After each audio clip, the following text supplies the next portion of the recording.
આપણે એકી અને બેકી સંખ્યા વિશે શીખ્યા. 1 થી 100 માં 50 એકી સંખ્યા આપણે ઉઠાવી અને 50 બેકી સંખ્યાવાળા કાર્ડ આપણે ઉઠાવ્યા. હવે આપણે શીખવાનું છે સીધું વિભાજ્ય અને અવિભાજ્ય સંખ્યા. તો હવે હું ફરીથી એક છોકરાને બોલાવીશ અને કહીશ, એક આંકડો આપીશ એના, અને હું પૂછીશ આ આંકડો કયા કયા ઘડિયામાં આવે છે. ઉદાહરણ તરીકે ધારો કે મેં એમ કીધું 4. કયો આંકડો કીધું મેં એને? 4. તો 4 કયા કયા ઘડિયામાં આવે? તો એ એકડો ઉઠાવશે, બગડો ઉઠાવશે અને ચોગડો ઉઠાવશે.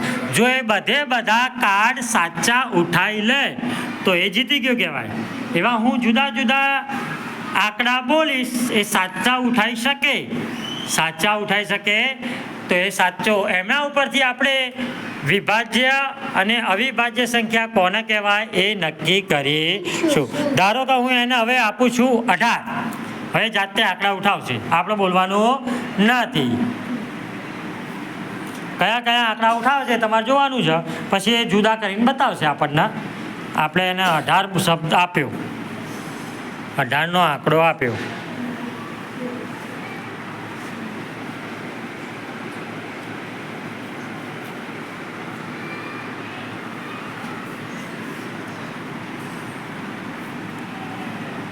પતી જાય તો બાજુમાં ગોઠવીને મને અમને બતાવજો, બાજુમાં ગોઠવી નાખો. ચલો બોલો કયા કયા ઉઠાયા એને? લાઈનમાં બોલીએ. 1 સરસ.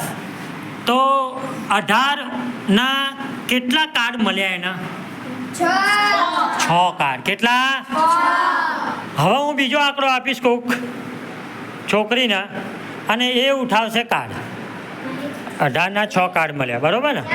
ચલો આવી જાઓ. ચલો તને આંકડો આપું છું 13.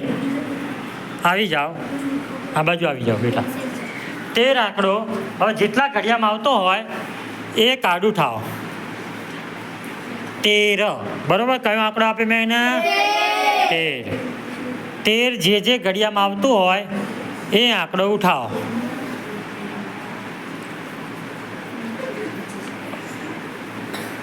બાજુમાં મૂકી દો અને બીજા શોધો મળે તો. 13 ઘડિયા પાકા હશે તમને 1 થી 25ના, તો વિભાજ્ય અવિભાજ્યની આ બધી પ્રવૃત્તિઓ બહુ મજા આવશે. બીજો કોઈ ઘડિયો 13 આવતો હોય એવો નહીં. સરસ.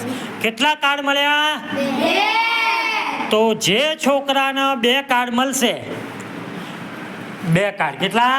2. તો એવી સંખ્યા અવિભાજ્ય સંખ્યા. કેવી સંખ્યા? અવિભાજ્ય સંખ્યા. અને જે છોકરાના 2 કાર્ડ કરતા વધુ કાર્ડ મળે, 3 મળે, 4 મળે, 5 મળે, 6 મળે, 7 મળે, 8 મળે, ગમે તેટલા, તો તેવી સંખ્યાને આપણે કેવી સંખ્યા કહીશું? સંખ્યા. તો હવે રમત ચાલુ કરીશું.